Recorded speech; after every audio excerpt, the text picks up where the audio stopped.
Hello friends, welcome and welcome back to my channel. मैं हूं भानुप्रिया और बहुत दिनों के बाद आप लोगों के लिए लेके आई हूं एक बहुत अमेजिंग सी लव स्टोरी जो कि एक द सीक्रेट सक्सेस स्टोरी है from the book how the secret change my life. So ये कोई ऐसे ही करण जौहर की मूवी की लव स्टोरी नहीं है, एक रियल लाइफ लव स्टोरी है जहाँ पे एक जन ने अपना परफेक्ट पार्टनर सिर्फ मैनिफेस्ट ही नहीं किया, रिलेशनशिप में ही नहीं आई, उनसे शादी भी करी। So it's going to be very very motivating, very very guiding. जो भी ये हमारी कैरेक्टर है मूवी के, उन्होंने जो भी टेक्निक फॉलो करी उसके बारे में लास्ट में मैं कुछ टिप्स एंड इंपॉर्टेंट पॉइंट्स भी समझाऊंगी। सो पूरा वीडियो एंड तक देखना, कुछ भी मिस मत करना। And let's begin. आज की हमारी स्टोरी की हीरोइन जो है उनका कुछ ऐसा इरांगेलिया ऐसा कुछ नाम है। I don't know, I am not pronouncing it right और नॉट। ईरा बोलते हैं हम उनको, ठीक है। तो हमारी ईरा जो है वो बताती है कि उन्होंने द सीक्रेट की मूवी जो है वो 2 बार देखी और द सीक्रेट की बुक भी पढ़ी। उसके बाद उसमें जो भी कंसेप्ट्स दिए थे लव मैनिफेस्ट करने के लिए उसको वो अप्लाई कर रही थी। एवरीडे उन्होंने एक मैनिफेस्टेशन का रूटीन बनाया था, सब लिखती थी। उन्हें स्क्रिप्टिंग बहुत अच्छी लगती थी तो वो लिखती थी जो भी उन्हें एक पार्टनर में चाहिए, उसके लिए ग्रेटफुल होती थी, थैंक यू कहती थी। तो अपने आप को एक पॉजिटिव फ्रीक्वेंसी पे लाने की फुल कोशिश कर रही थी, सारी सही चीज़ें कर रही थी। जो भी बुक में लिखा है ना, शी वॉज डूइंग एवरीथिंग बिल्कुल आप ही की तरह। जैसे आप सब कुछ फॉलो कर रहे हो फिर भी कभी कभी लगता है ना कि कुछ चेंजेस नहीं हो रहे, वैसे वो सब कुछ फॉलो कर रही थी।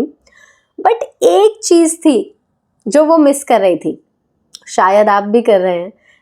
एंड यूनिवर्स ने उनको कुछ टाइम में बताया कि तुम ये चीज़ मिस कर रहे हो अपनी मैनिफेस्टेशन की जर्नी में, एक साइन दिया। एंड जब उन्होंने वो ठीक किया उसके बाद जो मिरेकल हुआ वो तो आगे पता चलेगा। ओके, सो ईरा जो है वो एथेंस में रहती थी जहाँ पे उन्हें एक लड़का मिला, उनका फ्रेंड बना। उनको ऐसा लगा कि ये गाय परफेक्ट है, मतलब मैं मेरा पार्टनर अगर देखती हूँ, मेरा हस्बैंड अगर देखती हूँ तो वो ऐसा ही है, वो ऐसा ही दिखता है, वो ऐसा ही बोलता है, उसका नेचर ऐसा ही है, उसका कैरेक्टर ऐसा ही है, इतना ही परफेक्ट है वो। उसको मिलके ईरा को ऐसा हुआ बस he is the one. And 4 महीने तक वो फ्रेंड्स रहे। बट धीरे धीरे ऐसा होने लगा कि कोई कमिटेड रिलेशनशिप नहीं था, बस ऐसे ही बातें कर रहे थे, फ्रेंड्स अच्छे थे। बट स्लोली स्लोली वो ना, उसने कम्युनिकेशन करना वो लड़के ने थोड़ा कम कर दिया। He started disappearing from her life. धीरे धीरे बातें थोड़ी थोड़ी कम कर दी, थोड़ा बिजी रहने लग गया। एंड स्टार्टिंग में क्या, ईरा ने ऐसे कुछ पूछा नहीं कि एकदम से ऐसे 2-4 महीने ही हुए हैं फ्रेंड बने हुए, एकदम से बोलेंगे तुम मुझसे बात क्यों नहीं कर रहे हो, तुम मुझे टाइम क्यों नहीं दे रहे हो, तो ऐसा लगेगा ना कि अब माथे चढ़ रही है, ठीक है। तो उनको ऐसा एकदम प्रेशराइज कर रही है ऐसी लड़की भी दिखना नहीं था, तो उन्होंने कुछ पूछा नहीं। बट कुछ टाइम के बाद उनको लगा कि नहीं, अभी चलो एक बार पूछते तो हैं, थोड़ा सा बिहेवियर में चेंजेस आ रहा है। तो उन्होंने इनडायरेक्टली घुमा फिरा के जब बात करी तो उनके फ्रेंड ने बोल दिया कि नहीं नहीं ऐसा कुछ भी नहीं, आई एम जस्ट बिजी था, I am your friend as always. वहाँ पे थोड़ा थोड़ा ईरा को ऐसे थोड़े नेगेटिव थॉट्स तो आने लगे, बट उस चीज़ के रिगार्डिंग इनको कभी भी कोई सोल्यूशन नहीं मिला। एंड कुछ टाइम बाद ऐसा हुआ कि उन दोनों की बातें बिल्कुल ही बंद हो गई, वो बिल्कुल ही डिसअपियर हो गया उसकी लाइफ में से। जो फ्रेंडशिप भी चल रही थी नॉर्मल, वो भी खत्म हो गई एकदम से, बिना कुछ हुए, कुछ झगड़ा नहीं, कुछ नहीं, बस ऐसे ही। पहले अच्छे दोस्त थे और अभी एकदम से खत्म, he is gone. She was thinking मैं क्या गलत कर रही हूँ, I am trying everything but then why did this happen, वो आके क्यों चला गया, right. She was thinking that. And ऐसे कोई थर्ड पर्सन भी नहीं था क्योंकि वो जो इनके फ्रेंड थे ना वो कहीं ना कहीं एक जगह पे ही आई गेस काम करते थे, तो इनको उनकी कार भी, ईरा को उनकी कार भी दिखती थी।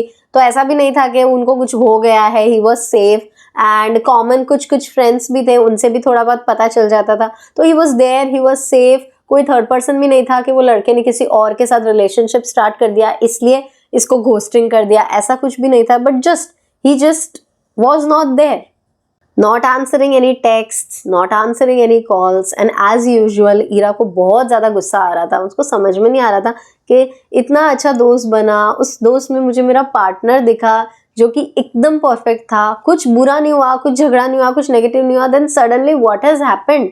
एंड उन्होंने फिर से द सीक्रेट बुक पढ़ी, बार बार, 1 बार 2 बार पढ़ी कि क्या हो क्या रहा है, समझना पड़ेगा। एंड उनको रियलाइज हुआ कि she was doing everything which was written in the book.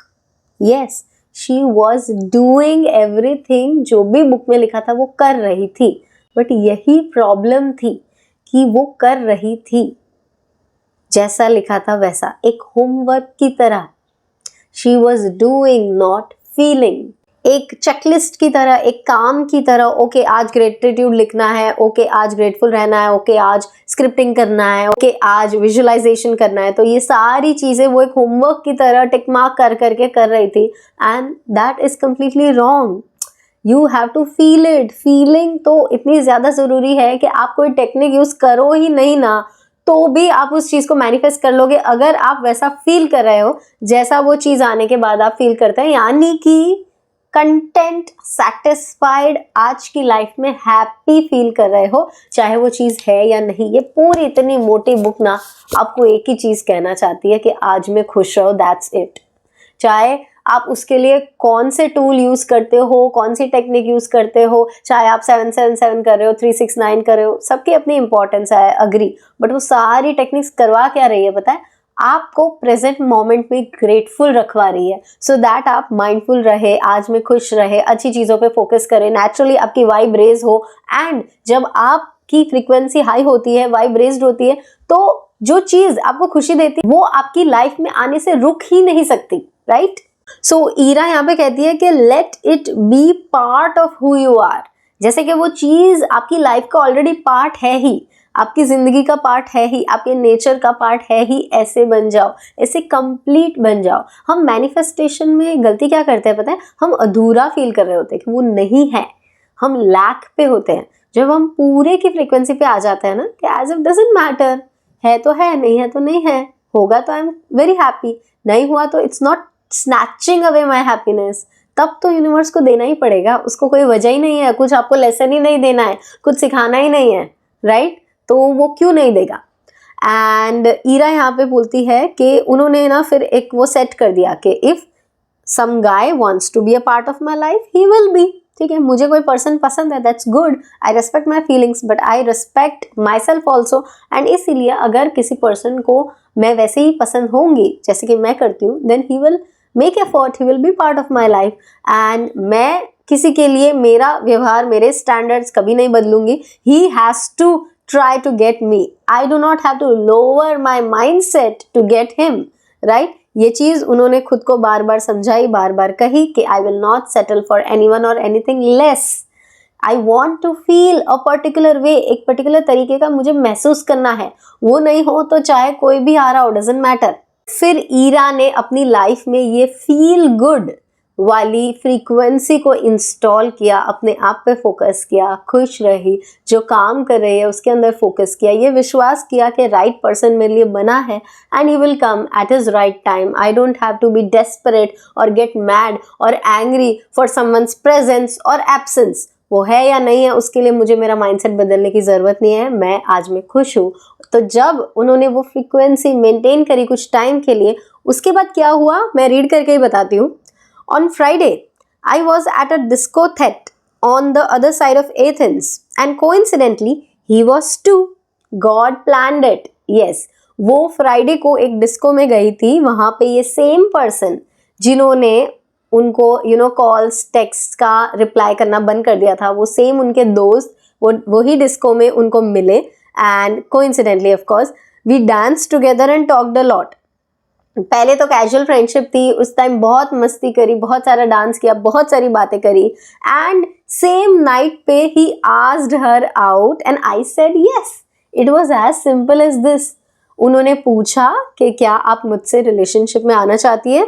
I said yes. Saturday was our first date. Friday को डिस्को में वो उनसे मिली, सैटरडे को उनकी फर्स्ट डेट थी। संडे को we left for a 3-day camping trip together. Sunday को वो 3 दिन के लिए कैंपिंग के लिए निकल गए। एंड टुडे 6 साल से they were happily married to each other with a 2-year-old daughter. तो ना ही वो पर्सन उनका फ्रेंड बना, ना ही वो वापस आया, ना ही उसने सामने से प्रपोज किया, ना ही उनकी शादी हुई। मस्त एक बच्चा भी है और 6 साल से शादी भी हो गई। सो लाइक सुन के कभी कभी ऐसा रोजी लगता है, कभी ऐसा लगता है कि ये शायद हमारी लाइफ में नहीं हो, बट आप ऐसा सोच रहे हो इसीलिए ऐसा हो रहा है, ठीक है। And again I would like to say कि यहाँ पे ईरा ने किया क्या पता है, बस छोड़ दिया उस चीज़ को। भगवान को एक बार बोल दिया ना कि मुझे ये चीज़ चाहिए, मेरे लिए इम्पोर्टेंट है, उसके बाद ट्रस्ट किया, focused in her life, focused on things that made her feel good, she did those things and अपना स्टैंडर्ड सेट कर दिया कि मैं किसी के पीछे भागने नहीं वाली, किसी के लिए परेशान नहीं होने वाली, टेक्निक्स मैं किसी के लिए नहीं, खुद के लिए यूज़ करूँगी, मैं ग्रैटिट्यूड करूँगी क्योंकि मुझे अच्छा फील करना है, ठीक है। मैं मैनिफेस्टेशन अगर कर रही हूँ तो इसीलिए सो दैट एक सही पर्सन मेरी लाइफ में आए, एंड जो सही पर्सन होगा वो आ जाएगा। जब उन्होंने अपने अंदर ये माइंडसेट डेवलप किया तब जाके वो पर्सन अपने आप सामने आ गया। टाइम लगा ही नहीं, देखा Friday Saturday Sunday and then marriage, right. Time लगता ही नहीं है, टाइम कंस्ट्रेंट ये वो सब हमारे दिमाग में, everything can happen on the go if you just come to that frequency. तो आज का जो ये स्टोरी था ना, इससे यूनिवर्स आपको यही गाइड करना चाहते हैं कि आपको अभी सब छोड़ के सिर्फ फील गुड पे फोकस करना है, आपको खुश रहना है। मूड ट्रैक करो, एक ना मूड ट्रैकर बना दो आप, लिख के कि अलग अलग मूड्स लिखो कि आज के दिन में आपका angry, sad, frustrated, negative, happy किस तरीके का मूड था, एंड ट्रैक करो लास्ट 30 डेज का कि किस में ज़्यादा टिक्स आ रहे हैं। इफ़ यू वांट कि मैं ऐसे मूड ट्रैकर के लिए एक वीडियो लेके आऊँ कि हम कैसे बना सकते हैं एंड मैं आपसे बनवाऊँ, तो कमेंट्स करके बताओ, वो भी ले आएंगे। अच्छा आइडिया है, एकदम से माइंड में आया, so comment down and let me know, तो पता चले कि हमारा ओवरऑल माइंडसेट 1 महीने का, 3 महीने का कैसा रहता है। हम ये एक्सरसाइज कर सकते हैं and then try to convert it to more positive. ऐसी चीज़ें करो जिससे आप आज में खुश रहते हो। जिसको आना है आ जाएगा, जिसको जाना है चला जाएगा, राइट। सो आज के स्टोरी का यही गाइडेंस था। I hope you love this story पसंद आई हो, आपसे कनेक्ट हुआ हो, थोड़ा मोटिवेशन मिला हो, तो प्लीज़ वीडियो को लाइक करना, शेयर करना, चैनल पे फर्स्ट टाइम आए हो तो सब्सक्राइब करना, और मैं आपके लिए और ऐसी अमेजिंग स्टोरीज लाते रहूँगी। वो देखने के लिए मेरे नेक्स्ट वीडियो का वेट करना। We will meet in next video. Till then, keep smiling, stay happy, stay blessed, and stay connected.